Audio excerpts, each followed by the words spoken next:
ब्राह्मी स्थिति प्राप्त करने के लिए जीवन लक्ष्य को वेधने के लिए चित्त की स्थिरता ही आवश्यक है। बंदूक चलाने वाले जानते हैं कि लक्ष्य पर पूर्ण एकाग्रता के साथ निशाना साधने से ही गोली ठीक स्थान पर बैठती है। इस समय यदि जरा भी चित्त इधर उधर चला गया तो निशाना चूकने में देर नहीं लगती। द्रोणाचार्य जब कौरव और पांडवों को धनुष विद्या सिखाते थे तो एक दिन परीक्षा के लिए उन्होंने अपने सब शिष्यों को बुलाया और एक लकड़ी की चिड़िया पेड़ पर बैठाकर उस पर निशाना सधवाया। तीर छोड़ने से पहले गुरुजी उस शिष्य से पूछते, बेटा बताओ तो तुम्हें निशाने के स्थान पर क्या क्या दिखाई पड़ता है। निशान साधने वाला कहता, गुरुजी मुझे पेड़ की डाली, पत्ते और चिड़िया दिखती है। गुरुजी उससे धनुष रखवा लेते और दूसरों को बुलाते। संतोषजनक उत्तर न मिलने पर उनसे भी धनुष रखवा लेते। अंत में अर्जुन की बारी आई। उससे भी वही प्रश्न पूछा गया। अर्जुन ने उत्तर दिया, ने गुरुजी मुझे केवल चिड़िया की गर्दन दिखती है, इसके अतिरिक्त और कुछ नहीं दिखता। गुरुजी ने कहा निशाना छोड़ो। बाण छोड़ा गया और निशाना ठीक लगा। तब गुरुजी ने शिष्यों को लक्ष्यवेध का गुप्त रहस्य बताते हुए कहा, चित्त की स्थिरता ही सफलता की कुंजी है। जिसका ध्यान एक वस्तु पर केंद्रित होगा वो उसे प्राप्त कर लेगा। जिसका मन अस्थिर होगा यह अभीष्ट स्थान तक न पहुंच सकेगा। आतिशी शीशे के द्वारा एक केंद्र बिंदु पर सूर्य की किरणें एकत्रित की जाती है। फलस्वरूप वो बिंदु अत्यंत गर्म हो जाता है और उस बिंदु के नीचे जो चीज रखी हुई हो ये जलने लगती है। फैली हुई निर्मल वस्तु का भी केंद्रीकरण कर देने से उससे प्रचंड शक्ति उत्पन्न हो जाती है। मन में भरी हुई अनेकानेक शक्तियों को एक स्थान पर केंद्रीभूत कर देने का भी ऐसा ही चमत्कारपूर्ण प्रभाव होता है। जिस काम को पूरे मन से स्थिरतापूर्वक किया जाता है वो असाधारण रूप से चमकने लगता है। एक स्थान पर चित्त वृत्तियों के केंद्रीभूत हो जाने से वहां चतुरता, बुद्धिमत्ता, सफाई, सुंदरता, शीघ्रता, सावधानी का जमघट इकट्ठा हो जाता है। एक से एक अच्छी युक्ति एवं कार्य प्रणाली सूझ पड़ती है। नई नई पगडंडियां निकल आती है। सफलता प्राप्त करने के लिए जिन साधनों की आवश्यकता है उन्हें उपलब्ध करने के लिए कई मार्ग सामने आ जाते हैं। परंतु यदि मानसिक एकाग्रता न हो तो नई युक्तियां नहीं सूझ पड़ती और कुशलता एवं उत्तमता प्रकट करने वाली क्रिया शक्ति प्रस्फुटित नहीं होती। फलस्वरूप सफलता की संभावना कुंठित हो जाती है। एक समय में एक काम करने का सुनहरा सिद्धांत जिसने अपना लिया, समझिए कि जीवन संग्राम में विजय प्राप्त करने का एक बहुत ही मूल्यवान शस्त्र उसके हाथ आ गया। एक अंग्रेजी की कहावत है कि जब तुम काम करो तब केवल काम करो और जब खेलो तब केवल खेलो। भावार्थ ये है कि एक समय में एक काम करो। एक समय में कई काम करने से शक्तियां कई तरफ बैठ जाती हैं और एक भी काम ठीक तरह नहीं हो पाता। काम कुछ हो रहा है और मन कहीं पड़ा है। ये स्थिति मनुष्य को लुंच पुंज कर देती है। इसके कामों को फुहरत्न, अपूर्णता एवं सदोपता से मार देती है। चित्त की अस्थिरता एवं चंचलता एक ऐसा एवं है जो कितने ही सद्गुणों को निरर्थक बना देता है। आंधी या तूफान के वेग में जैसे कागज पत्र पत्तों की तरह उड़ जाते हैं वैसे ही मन में अस्थिरता की लहरें उठते रहने से चिरसंचित योग्यता अस्त व्यस्त हो जाती है। कुशल से कुशल कारीगर जब अस्थिर चित्त से काम करते हैं तो उनकी बनाई हुई चीजें गिरे दर्जे की तैयार होती हैं। इस प्रकार कोई साधारण दर्जे का कारीगर जब पूर्ण मनोयोग के साथ एकाग्र होकर जुटता है तो साधारण साधनों की सहायता से भी ऊंचे दर्जे की प्रशंसनीय वस्तुएं बना सकने में सफल होता है। मन और शरीर इन दो का संयोग हो जाने से एक जोड़ एक इक्वल्स एक एक की उक्ति चरितार्थ होती है। एक शरीर जोड़ एक शरीर दो शरीर होते हैं, परंतु एक मन और एक शरीर का समन्वय कम से कम 11 गुनी अधिक शक्ति का निर्माण करता है। पूरा काम पूरे मनुष्य से होता है। पूरा मनुष्य तब बनता है जब वह मन और शरीर एकत्रित होकर काम कर रहे हों। जब शरीर और मन दोनों निद्रा में निमग्न होते हैं तब वह मृतक जैसी अवस्था होती है। जब शरीर सो रहा हो, मन जाग रहा हो तो वह तंद्रा है। जब शरीर और मन जागते तो हो पर असंबंध हो तो वह अवस्था पूर्ण अवस्था है। किंतु जब चित्त और देह का पूर्ण एकीकरण एवं सहयोग होता हो तो वह चैतन्य या जागरूक दशा कहलाती है। उस स्थिति में मनुष्य जो भी काम करता है उसमें प्राय सफलता ही मिलती है। इसी तथ्य को ध्यान में रखकर एक समय में एक काम करने का सिद्धांत निर्धारित किया गया। ये स्वर्णिम सिद्धांत हर एक को सदा याद रखना चाहिए कि एक समय में एक काम करेंगे। जब भोजन करना हो तो सारी चित्त वृत्तियों को एकत्रित करके सामने परोसे हुए भोजन के मधुर स्वाद का आस्वादन करते हुए उसके स्वास्थ्यप्रद गुणों का स्मरण करते हुए प्रसन्नतापूर्वक उसे उदरस्त करना चाहिए। जब बाल बच्चों में खेलना हो तो सारी दिलचस्पी से उनकी मधुर बातें सुनो और अपनी कहो। जब हिसाब किताब करने बैठो तो पूरे अर्थशास्त्री बन जाए। जब भजन का समय आए तो संपूर्ण एकाग्रता उसी कार्य में होनी चाहिए। खेलते समय पक्के खिलाड़ी और भाषण काल में प्रभावशाली वक्ता होना आवश्यक है, और ये तभी हो सकता है जब चित्त स्थिर हो, वह कूद फांद न कर रहा हो। कई वक्ता किसी अच्छे विषय पर भाषण देते हैं पर बीच बीच में उनकी प्रवाह श्रृंखला टूट जाती है। अभी एक बात की व्याख्या कर रहे थे, वह बात पूरी न हो पाई कि दूसरी बात चल पड़ी और फिर वह भी अधूरी रह गई। इस प्रकार अनेक अधूरी बातों से भरा हुआ भाषण एक बकवास मात्र रह जाता है। श्रोताओं पर उनका कोई अच्छा प्रभाव नहीं पड़ता। इस अधूरेपन के दोष के कारण कितने ही वक्ताओं की वक्तृत्व शक्ति का महत्व नष्ट हो जाता है। ये दोष चित्त की अस्थिरता का प्रतीक है। मन बार बार उचट जाता है, कहीं से कहीं पहुंचता है। नियत निर्धारित क्षेत्र से छलांग मारकर वह कुछ से कुछ विषय उपस्थित कर देता है। बेचारा वक्ता मन को एक स्थान पर केंद्रीभूत रखने की कला से अनभिज्ञ होने के कारण पीछे पीछे इधर उधर भागता फिरता है और अपना उपहास कराता है। न केवल वक्ताओं के ऊपर वरन हर एक दिशा में काम करने वालों के ऊपर यह बात लागू होती है। चंचल चित्त वाला, सदा असावधान, भुलक्कड़ एवं गलती करने वाला होता इन दोषों वाला डॉक्टर अपने रोगी के लिए एक खतरा हो सकता है। ऐसा व्यापारी भारी घाटे के चक्कर में फंस सकता है। ऐसा वकील मुकदमे को हरा सकता है। ऐसा विद्यार्थी फेल हो सकता है। भिखारी से लेकर राजा तक और चोर से लेकर ब्रह्मज्ञानी तक जितनी भी स्थितियों के आदमी हैं, वे अपने अपने काम को तभी सुचारू रूप से चला सकते हैं, तभी समृद्ध एवं सफल हो सकते हैं, जब शरीर के साथ साथ उनका मन भी नियत कार्य में समान रूप से सहयोग करता है। चित्त की एकाग्रता कोई बहुत बड़ी एवं बहुत कड़ी बात नहीं है। यदि नित्य प्रति छोटे छोटे कार्यों को दिलचस्पी से करने का प्रयत्न किया जाए तो कुछ दिनों में वैसी आदत बन सकती है जिनको एक नियत प्रकार की दिनचर्या के साथ अपना दिन व्यतीत करना पड़ता है। उन्हें अपना दैनिक कार्यक्रम बना लेना चाहिए और जब जो काम करना नियत हो, इस समय पर शरीर और मन को साथ साथ प्रवृत्त करना चाहिए। जब मन को छुट्टल रखा जाता है तो उसे इधर उधर उछलने कूदने की आदत पड़ जाती है। यदि मन को सुसंयत रखना है, उसे एकाग्र करने के लिए साधना है, तो जब जो कार्य शरीर को करना हो उसमें दिलचस्पी के साथ मन को लगाने का प्रयत्न करना चाहिए। कुछ दिन में ऐसी आदत पड़ जाती है कि मन शरीर के साथ काम करने लगता है। फिर उस व्यक्ति के सब काम सुस्थिरता के साथ सुचारू रूप से होने लगते हैं और समृद्धि की दिशा में उसके कदम तेजी से बदलने लगते हैं। अकुलाना, बेचैन होना, घबराना, मानसिक संतुलन को डावाडोल कर देना, एक प्रकार से मस्तिष्कीय तूफान उत्पन्न करना है। जैसे तूफान के गर्द गुबार में आंखें ठीक काम नहीं करती, रास्ता ठीक प्रकार नहीं दिखता, वैसे ही मन की बेचैनी की दशा में वास्तविक स्थिति को समझने और उसके निराकरण का समुचित मार्ग ढूंढने में बुद्धि सर्वथा असमर्थ रहती है। जैसे ज्वार भाटा के समय उछलते हुए पानी का स्तर डावाडोल रहता है, वैसे ही आकुलता के समय विवेक का स्तर अस्थिर रहता है। ऐसी दशा में उसके द्वारा उचित निर्णय नहीं किया जा सकता, उचित कार्यक्रम निर्धारित नहीं हो सकता। उछलते हुए पानी में सूर्य, चंद्र आदि का भी प्रतिबिंब दिखाई नहीं पड़ता, पर ठहरे हुए पानी में अपने चेहरे का भी प्रतिबिंब ठीक प्रकार देखा जा सकता है। इसी प्रकार आकुल अवस्था में मोटी बातें भी नहीं सूझ पड़ती, जबकि निराकुल अवस्था में बारीकियों का भी निराकरण हो जाता है। किसी आदमी को उछाला, पटका, गिराया, उठाया, घसीटा, दबाया या तनाया जाए तो उस दशा में उसे कष्ट ही कष्ट होगा। सुख, शांति, पूर्ण निद्रा तो ऐसी दशा में आ ही नहीं सकती।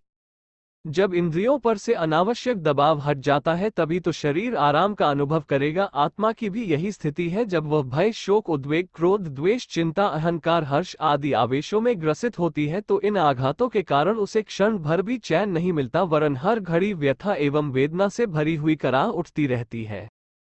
आवेशों की आकुलता एक प्रकार की आध्यात्मिक जूरी ताप है, जिसके चढ़ आने पर मनुष्य अंध बंद बकता है, अंधाधुंध पानी पीता है, पीला मूतता है, भूख सर्वथा उड़ जाती है, चेहरा लाल हो जाता है, निद्रा गायब हो जाती है, मन में न जाने क्या क्या कल्पनाएं आती हैं, उसमें विशेष प्रकार के भयंकर लक्षण प्रकट हो जाते हैं। शोक, क्रोध, द्वेष, अहंकार, अमीरी आदि की आध्यात्मिक जूड़ी चढ़ आने की दशा में भी मनुष्य अर्ध विक्षिप्त हो जाता है। ऐसी दशा में वह न सोचने लायक बातें सोचता है और न करने लायक काम करता है। तिजारी के रोगी की गांठ गांठ में जैसे हरफुटन होती है, आवेशों से बेचैन मनुष्य के मनोलोक में ऐसी ही हरफुटन होती है, जिससे उसकी समस्त आत्मिक शांति नष्ट भ्रष्ट हो जाती है। आवेशों की अशांत दशा में कोई व्यक्ति न तो सांसारिक उन्नति कर सकता है और न आध्यात्मिक। कारण ये है कि उन्नति के लिए, ऊंचा उठाने के लिए, आगे बढ़ने के लिए जिस बल की आवश्यकता होती है वह बल मानसिक अस्थिरता के कारण एकत्रित नहीं हो पाता। जब हाथ कांप रहा हो उस समय बंदूक का ठीक निशाना नहीं साधा जा सकता। आवेश की दशा में मानसिक कंपन की अधिकता रहती है। उस उद्विग्नता की दशा में यह नहीं सूझ पड़ता कि क्या करना चाहिए, क्या न करना चाहिए। अधीर होना हृदय की संकीर्णता और आत्मिक बालकपन का चिन्ह है। बच्चे जब बाग लगाने का खेल खेलते हैं तो उनकी कार्य प्रणाली बड़ी विचित्र होती है। अभी बीज बोया, अभी उसमें खाद पानी लगाया, अभी 2-4 मिनट के बाद ही बीज को उलट पलट कर देखते हैं कि बीज में से अंकुर फूटा या नहीं। अब अंकुर नहीं दिखता तो उसे फिर झाड़ देते हैं और 2-4 मिनट बाद फिर देखते हैं। इस प्रकार कई बार देखने पर भी जब वृक्ष उत्पन्न होने की उनकी कल्पना पूरी नहीं होती तो दूसरा उपाय काम में लाते हैं। वृक्षों की टहनियां तोड़कर मिट्टी में गाड़ देते हैं और उससे बाग की लालसा को बुझाने का प्रयत्न करते हैं। उन टहनियों के पत्ते उठा उठाकर देखते हैं कि फल लगे या नहीं। यदि 10-20 मिनट में फल नहीं लगते तो कंकड़ों को डोरे से बांधकर उन टहनियों में लटका देते हैं। इस अधूरे बाग से उन्हें तृप्ति नहीं मिलती। फलतः कुछ देर बाद उस बाग को बिगाड़ कर चले आते हैं। कितने ही जवान और वृद्ध पुरुष भी उसी प्रकार की बाल क्रीड़ाएं अपने जीवन क्षेत्र में किया करते हैं। किसी काम को बड़े उत्साह से आरंभ करते हैं, इस उत्साह की अति उतावली बन जाती है। कार्य आरंभ हुए देर नहीं होती कि ये देखने लगते हैं कि सफलता में अभी कितनी देर है। जरा भी प्रतीक्षा उन्हें सहन नहीं होती। जब उन्हें थोड़े ही समय में रंगीन कल्पनाएं पूरी होती नहीं दिखती तो निराश होकर उसे छोड़ बैठते हैं। अनेक कार्यों को आरंभ करना और उन्हें बिगाड़ना, ऐसी ही बाल क्रीड़ाएं वे जीवन भर करते रहते हैं। छोटे बच्चे अपनी आकांक्षा और इच्छा पूर्ति के बीच में किसी कठिनाई, दूरी या देरी की कल्पना नहीं कर पाते। इन बाल क्रीड़ा करने वाले अधीर पुरुषों की भी मनोभूमि ऐसी ही होती है। यदि हथेली पर सरसों न जमी तो खेल बिगाड़ते हुए उन्हें कुछ देर नहीं लगती। प्राचीन समय में जब शिष्य विद्याध्ययन के लिए जब गुरु के पास जाता था तो उसे पहले अपने धैर्य की परीक्षा देनी होती थी। गौएं चरानी पड़ती थी, लकड़ियां चुननी पड़ती थी। उपनिषदों में इस प्रकार की अनेक कथाएं हैं। इंद्र को भी लंबी अवधि तक इसी प्रकार तपस्यापूर्ण प्रतीक्षा करनी पड़ी थी। जब वह अपने धैर्य की परीक्षा दे चुका तब उसे आवश्यक विद्या प्राप्त हुई। प्राचीन काल में विज्ञ पुरुष जानते थे कि धैर्यवान पुरुष ही किसी कार्य में सफलता प्राप्त कर सकते हैं। इसलिए धैर्यवान स्वभाव वाले छात्रों को ही विद्याध्ययन कराते थे, क्योंकि उनके पढ़ाने का परिश्रम भी अधिकारी छात्रों द्वारा ही सफल हो सकता था। चंचल चित्त वाले अधीर स्वभाव के मनुष्य का पढ़ना न पढ़ना बराबर है। अक्षर ज्ञान हो जाने या अमुक कक्षा का सर्टिफिकेट ले लेने से कोई विशेष प्रयोजन सिद्ध नहीं होता।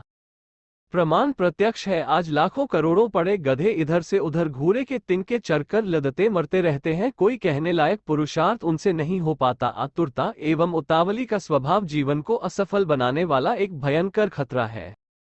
कर्म का परिपाक होने में समय लगता है। रुई को कपड़े के रूप तक पहुंचने के लिए कई कड़ी मंजिलें पार करनी होती हैं और कठोर व्यवधानों में होकर गुजरना पड़ता है। संक्रांति काल के मध्यवर्ती कार्यक्रम को धैर्यपूर्वक पूरा होने देने की जो प्रतीक्षा नहीं कर सकता उसे रुई को कपड़े के रूप में देखने की आशा न करनी चाहिए। किया हुआ परिश्रम एक विशिष्ट प्रक्रिया के द्वारा फल बनता है। इसमें देर लगती है और कठिनाई भी आती है। कभी कभी परिस्थितिवश ये देरी और कठिनाई आवश्यकता से अधिक भी हो सकती है। उसे पार करने के लिए समय और श्रम लगाना पड़ता है। कभी कभी तो कई बार का प्रयत्न भी सफलता तक नहीं ले पहुंचता। तब अनेक बार अधिक समय तक अविचल धैर्य के साथ जुटे रहकर अभीष्ट सिद्धि को प्राप्त करना होता है। आतुर मनुष्य इतनी दृढ़ता नहीं रखते। जरा सी कठिनाई या देरी से वे घबरा जाते हैं और मैदान छोड़कर भाग निकलते हैं। यही भगोड़ापन उनकी पराजयों का इतिहास बनता जाता है। चित्त का एक काम पर न जमना, संशय और संकल्प विकल्पों में पड़े रहना एक प्रकार का मानसिक रोग है। यदि काम पूरा न हो पाया तो यदि कोई आकस्मिक आपत्ति आ गई, तो यदि फल उल्टा निकला, तो इस प्रकार की दुविधापूर्ण आशंकाएं मन को डांवाडोल बनाए रहती हैं। पूरा आकर्षण और विश्वास न रहने के कारण मन उचटा उचटा सा रहता है। जो काम हाथ में लिया हुआ है उस पर निष्ठा नहीं होती, इसलिए आधे मन से वह किया जाता है, आधा मन दूसरे नए काम की खोज में लगा रहता है। इस डांवाडोल स्थिति में एक भी काम पूरा नहीं हो पाता, हाथ के काम में सफलता नहीं मिलती, बल्कि उल्टी भूल पर भूल होती जाती है, ठोकर पर ठोकर लगती जाती है। दूसरी ओर आधे मन से जो नया काम तलाश किया जाता है उसके हानि लाभों को भी पूरी तरह नहीं विचारा जा सकता। अधूरी कल्पना के आधार पर नया काम वास्तविक रूप में नहीं वरन अलंकारिक रूप में दिखाई पड़ता है। पहले काम को छोड़कर नया पकड़ लेने पर फिर उस नए काम की भी वही स्थिति होती है जो पुराने की थी, कुछ समय बाद उसे भी छोड़कर नया ग्रहण करना पड़ता है। इस प्रकार काम शुरू करना और उसे अधूरा छोड़ना, इस कार्यक्रम की बराबर पुनरावृत्ति होती रहती है और अंत में मनुष्य अपने असफल जीवन पर पश्चाताप करता हुआ इस दुनिया से कूच कर जाता है। भूतकाल की बीती हुई दुखदायी घटनाओं का स्मरण कर करके कितने ही मनुष्य अपने आप को बेचैन बनाए रहते हैं। किसी प्रियजन की मृत्यु, पैसे की हानि, अपमान, विछोह आदि की कटु स्मृतियों को वे भुला नहीं पाते और सदा कुढ़ते एवं जलते रहते हैं। इसी प्रकार कितने ही मनुष्य भविष्य की कठिनाइयों को हल करने की चिंता में जला करते हैं। लड़की के विवाह के लिए इतना रुपया कहाँ से आएगा, बुढ़ापे में क्या खाएंगे, लड़के कुपात्र निकले तो प्रतिष्ठा कैसे कायम रहेगी, गरीबी आ गई तो कैसे बीतेगी, इतना धन इकट्ठा न हो पाया तो अमुक कार्य कैसे पूरा होगा, अमुक ने सहारा न दिया तो कैसी दुर्दशा होगी, अमुक आपत्ति आ गई तो भविष्य अंधकार में हो जाएगा, आदि अनेक प्रकार के भावी संकटों की चिंता में रक्त मांस को सुखाते रहते हैं। भूत का शोक और भविष्य का भय इतना त्रासदायक होता है कि मस्तिष्क का अधिकांश भाग उसी में उलझा रहता है। वर्तमान समय की गुत्थियों को सुझाने और सामने पड़े हुए कार्य को पूरा करने के लिए शक्तियों का बहुत थोड़ा भाग बचता है। उस बचे खुचे आंशिक मनोबल से जो थोड़ा सा काम हो पाता है, उतने मात्र से व्यवस्था क्रम यथावत नहीं चल सकता। फलस्वरूप गति अवरोध उत्पन्न होकर जीवन की बधिया बैठ जाती है। इस उलझन भरी दशा में किंकर्तव्य विमुख होकर कितने ही मनुष्य आत्महत्या कर लेते हैं, पागल हो जाते हैं, घर बार छोड़कर भाग जाते हैं या और दुखदायी कार्य कर बैठते हैं। कितने ही घोर निराशावादी या संकी हो जाते हैं। कितने ही कुसंग के भार से कुछ देर के लिए सलाह पाने का, अपने आप को भूने का, नशेबाजी का सत्यानाशी प्रयत्न करते हैं। आवेशों से मानसिक तंतुओं को सदा उत्तेजित रखना अपने आप को जलती मशाल से झुलसाते रहने के समान है। आवेश जीवन की अस्वाभाविक दशा है, उसमें शक्तियों का भयंकर रूप से नाश होता है। डॉक्टरों ने पता लगाया है कि यदि मनुष्य 4-5 घंटे लगातार क्रोध में भरा रहे तो लगभग 8 औंस खून जल जाएगा और इतना विष उत्पन्न हो जाएगा जितना कि 1 तोला कुचला से उत्पन्न होता है। चिंता की अधिकता से हड्डियों के भीतर रहने वाली मज्जा सूख जाती है। फलस्वरूप निमोनिया, इन्फ्लुएंजा, सरीखे रोगों के आक्रमण का अंदेशा बढ़ जाता है। ऐसे लोगों की हड्डियां टेढ़ी पड़ जाती हैं और नियत स्थान से ऊपर आ जाती हैं। कनपटी की, गले की, कंधे की, कान के पीछे की हड्डियां यदि ऊपर उभर आई तो कहा जा सकता है कि यह व्यक्ति चिंता में घुला जा रहा है। लोभी और कंजूसों को कब्ज की शिकायत बनी रहती है और आए दिन जुकाम बना रहता है। भय और आशंका से जिनका कलेजा कांपता रहता है, उनके शरीर में लौह और क्षार की मात्रा कम हो जाती है, बाल झड़ने लगते हैं और सफेद होने लगते हैं। शोक के कारण नेत्रों की ज्योति क्षीणता, गठिया, स्मरण शक्ति की कमी, स्नायुविक दुर्बलता, बहुमूत्र, पथरी, सरीखे रोग हो जाते हैं। ईर्ष्या, द्वेष एवं प्रतिहिंसा की जलन के कारण तपेदिक, दमा, बहरापन, कुष्ठ, सरीखी व्याधियां उत्पन्न होती देखी जाती है। कारण स्पष्ट है कि इन मानसिक आवेशों के कारण एक प्रकार का अंतर्दाह उत्पन्न होता है। अग्नि जहां रहती है वहां जलाती है। अंतर्दाह की अग्नि में जीवन के उपयोगी तत्व ईंधन की भांति जलते रहते हैं, जिससे देह भीतर ही भीतर खोखली हो जाती है। जहां अग्नि जलती है वहां ऑक्सीजन प्राणवायु खर्च होती है और कार्बन गैस विष वायु उत्पन्न होती है। अंतर्दाह की प्रक्रिया से भी अनेक प्रकार के विष उत्पन्न होते हैं, जिनके कारण शरीर तरह तरह के रोगों का घर बन जाता है और कुछ ही समय में इतना सड़गल जाता है कि जीवात्मा को असमय में ही उसे छोड़कर भागने के लिए विवश होना पड़ता है। आवेशों का तूफान न शारीरिक स्वास्थ्य को कायम रहने देता है और न मानसिक स्वास्थ्य को। वैद्य को नाड़ी पकड़ने से कोई रोग भले ही न मालूम पड़े, पर वस्तुत आवेश की अवस्था में जीवन की उतनी ही क्षति होती रहती है जितनी कि बड़े बड़े भयंकर रोगों के समय होती है।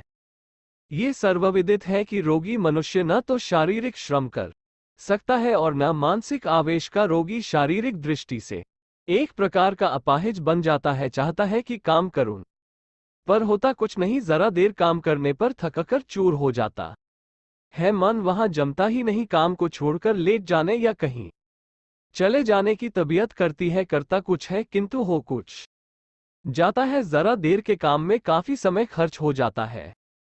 सो भी ठीक तरह होता नहीं। जब निरीक्षण किया जाता है तो भूल पर भूल निकलती है। इस तरह अंध बंद काम करने वाला एक प्रकार से अपाहिज ही है, क्योंकि उसके किए काम से कुछ प्रयोजन सिद्ध नहीं होता। जितना काम होता है उससे अधिक हानि हो जाती है। ऐसी स्थिति में बाहर से स्वस्थ दिखते हुए भी वह वस्तुतः शय्या सेवी रोगी जैसी अवस्था में ही गिना जा सकता है। मानसिक स्वास्थ्य के क्षेत्र में भी यही दशा होती है। आवेश में भरा हुआ मनुष्य आधा पागल बन जाता है, जिनके कहने और सुनने से विचारवान लज्जा के मारे जमीन में गड़ सा जाता है। ऐसी ऐसी उटपटांग बातें सोचता है जिनका कहीं सिर पैर नहीं। ऐसे ऐसे काम कर डालता है जिन्हें पागल के अतिरिक्त कोई भला चंगा आदमी नहीं कर सकता। कभी सर्प की तरह फुसकारता है, कभी व्याघ्र की तरह मुंह फाड़कर खाने को दौड़ता है, कभी ऐसा दीन और कातर हो जाता है कि कातर रोने, विलाप करने, विरक्त बनने, आत्महत्या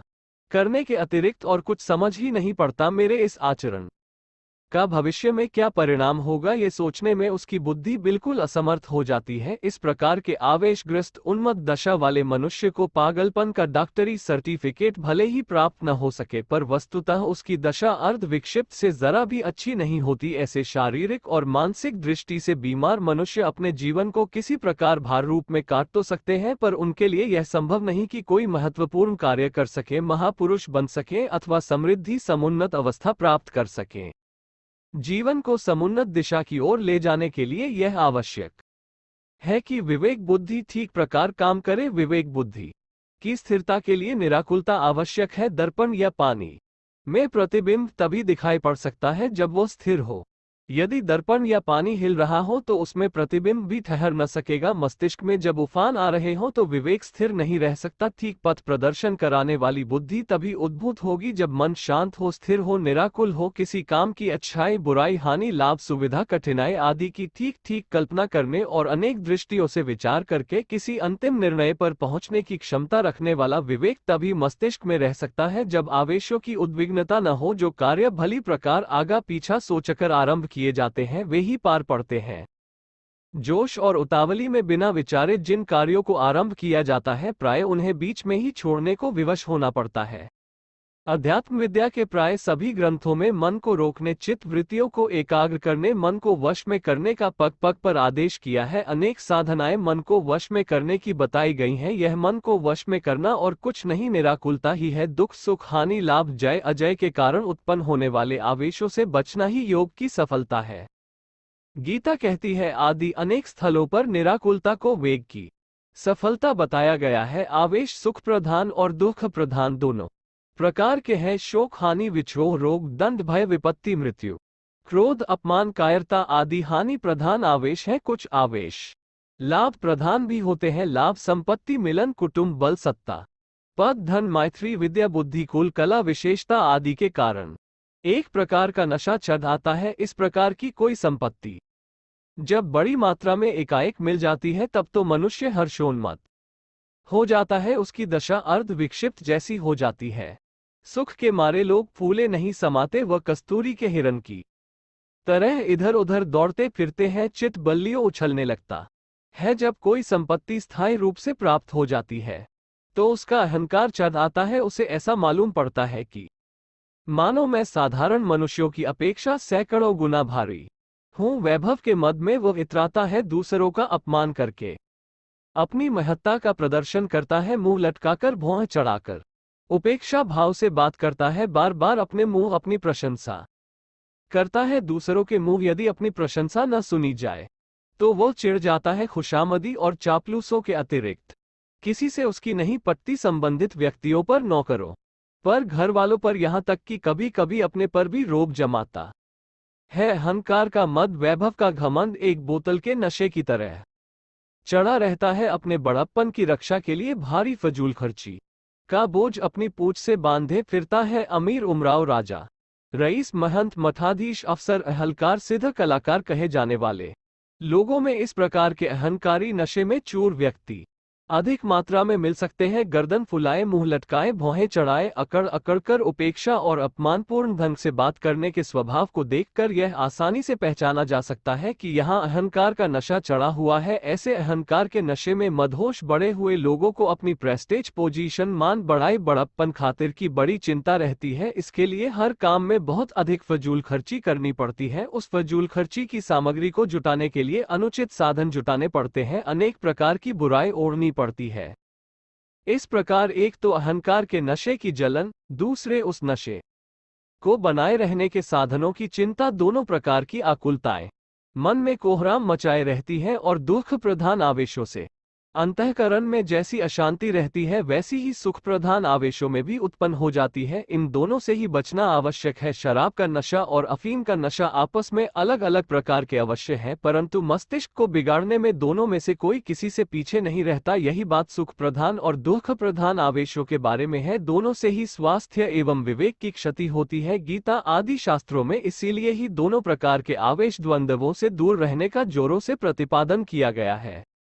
जीवन को समुन्नत देखने की इच्छा करने वालों के लिए यह आवश्यक है कि अपने स्वभाव को गंभीर बनाए। उथलेपन, लड़कपन, छछोरपन की जिन्हें आदत पड़ जाती है वे गहराई के साथ किसी विषय में विचार नहीं कर सकते। किसी समय मन को गुदगुदाने के लिए बाल क्रीड़ा की जा सकती है, पर वैसा स्वभाव न बना लेना चाहिए। आवेशों से बचे रहने की आदत बनानी चाहिए। जैसे समुद्र तट पर रहने वाले पर्वत नित्य टकराते रहने वाली समुद्र की लहरों की परवाह नहीं करते, इसी प्रकार अपने को भी उद्वेगों की उपेक्षा करनी चाहिए। खिलाड़ी खेलते हैं, कई बार हारते हैं, कई बार जीतते हैं, कई बार हारते हारते जीत जाते हैं, कई बार जीतते जीतते हार जाते हैं। कभी कभी बहुत देर हार जीत के झले में यूं ही झूलते रहते हैं, परंतु कोई खिलाड़ी उसका अत्यधिक असर मन पर नहीं पड़ने देता। हारने पर कोई सिर धुनकर क्रंदन नहीं करता और जीतने पर न कोई अपने को बादशाह मान लेता है। हारने वालों के होठों पर जेब भरी मुस्कुराहट होती है और जीतने वाले होठों पर जो मुस्कुराहट रहती है उसमें सफलता की प्रसन्नता मिली होती है। इस थोड़े से स्वाभाविक भेद के अतिरिक्त और कोई विशेष अंतर जीते हुए तथा हारे हुए खिलाड़ी में नहीं दिखाई पड़ता है। विश्व के रंगमंच पर हम सब खिलाड़ी हैं, खेलने में रस है, पर रस दोनों दलों को समान रूप से मिलता है। हार जीत तो उस रस की नगण्य चीज है। तुलना में फल की इच्छा त्याग कर कर्म करो, गीता के कर्मयोग का यही मूल मंत्र है। इसका भावार्थ यह है कि अपने काम करने की कार्य प्रणाली में आनंद अनुभव करो। फल मिलने की प्रतीक्षा तक आनंद की प्रतीक्षा करना बुद्धिमानी नहीं है। अभीष्ट फल मिलने में देर हो सकती है, कई बार बड़े बड़े विघ्न बीच में आ सकते हैं, कभी कभी उल्टा परिणाम भी निकल सकता है। कर्म करना अपने हाथ है, फल मिलना दैवाधीन है, इसलिए कर्म में ही रस अनुभव करना चाहिए। जैसा कि खिलाड़ी लोग खेलने के समस्त क्षणों में प्रसन्नता अनुभव करते रहते हैं। जब संपत्ति मिले, वैभव प्राप्त हो, तब घमंड के नशे में इतराना नहीं चाहिए। जब विपत्ति का सामना करना पड़े तो सिर न धुनना चाहिए। धैर्यवान पुरुषों का सिद्धांत कहता है कि जब जैसी संपत्ति या विपत्ति आ पड़े तब तैसी करेंगे। विपत्ति में से छुटकारा पाने और संपत्ति को बढ़ाने का प्रयत्न निरंतर जारी रहना चाहिए, क्योंकि ऐसा करना पुरुषोचित कर्तव्य है। अधीरता कायरता है और कायरता एक सच्चे पुरुष के लिए सबसे बड़ी लज्जा की बात है। जिस सुख को प्राप्त करने के लिए लोग अधीर रहते हैं, जिस सुख के अभाव में लोग अपना सिर धुनते हैं और न करने योग्य कार्य कर बैठते हैं, उस सुख को दुहक निवारण और सुख प्राप्ति के प्रयत्न में भी प्राप्त किया जा सकता है। कर्तव्य का पालन, उचित दिशा में काम, लक्ष्य की ओर पूरा प्रयत्न, ईमानदारी, निष्ठा और एकाग्रता का समन्वय, इन सब बातों में पूरा पूरा आनंद भरा हुआ है। जब अपने हाथ में अमृत का पट मौजूद है तो प्यास प्यास रटकर तालू को क्यों सुखाया जाए। जब कस्तूरी अपने पास मौजूद है तो सुगंध के लिए इधर उधर क्यों भटका जाए। जब कर्तव्य पालन के साथ साथ हर घड़ी प्रसन्नता अनुभव की जा सकती है, तो जब फल मिले तब आनंद अनुभव करें। इतनी बड़ी एवं अनिश्चित प्रतीक्षा के लिए अपने आप को क्यों बांध रखा जाए। सुनहरे भविष्य की आशा करनी चाहिए, अधिक उत्तम स्थिति को प्राप्त करने की आकांक्षा करनी चाहिए, उन्नति के लिए जी तोड़ प्रयत्न करना चाहिए। ये सब करते हुए भी अति लोभ से आतुर होकर हथेली पर सरसों जमने की उद्विग्नता न करनी चाहिए। मन में इतना धैर्य होना चाहिए कि प्रलय तक का समय लगे तो भी प्रयत्न उसी उत्साह से जारी रखेंगे। दृढ़ता इतनी होनी चाहिए कि बढ़ जैसे विघ्न भी आए तो भी उन्हें पार करेंगे। इसी प्रकार जब मृत्यु, शोक, हानि, रोग, कलह, अन्य किसी प्रकार के संकट आए तो उनके निवारण करने के उपाय सोचने और कार्य करने में शक्ति को लगाना चाहिए। यदि कष्ट में पड़ना पड़े तो उसे हंसते हुए सहकर अपनी धीरता का परिचय देना चाहिए। इंद्रिय भोगों को प्राप्त करने की आतुरता भी कभी कभी बेचैन बना देती है, उस पर भी नियंत्रण करने की आवश्यकता है। स्वादेंद्रिय को जीतना चाहिए।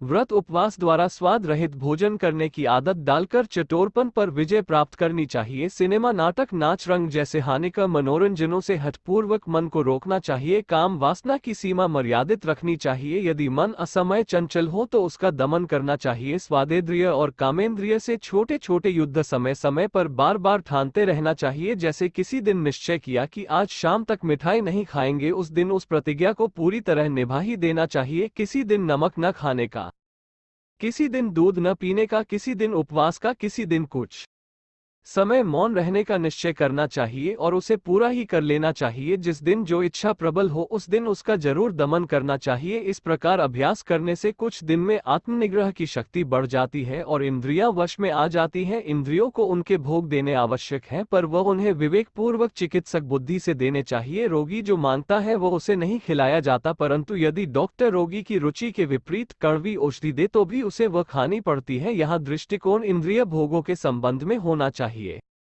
इंद्रियों की स्थिति रोगों की है, उनकी इच्छा केवल रसास्वादन के आधार पर होती है। हानि लाभ की दूरदर्शिता का विचार उनमें नहीं होता। रसास्वादन के चटोरपन में मर्यादा का अतिक्रमण होता है, जिससे शारीरिक और मानसिक स्वास्थ्य को भयंकर हानि होती है। उसके अतिरिक्त जब इंद्रियां बहुत प्रबल हो जाती हैं, विवेक उन्हें परास्त नहीं कर सकता।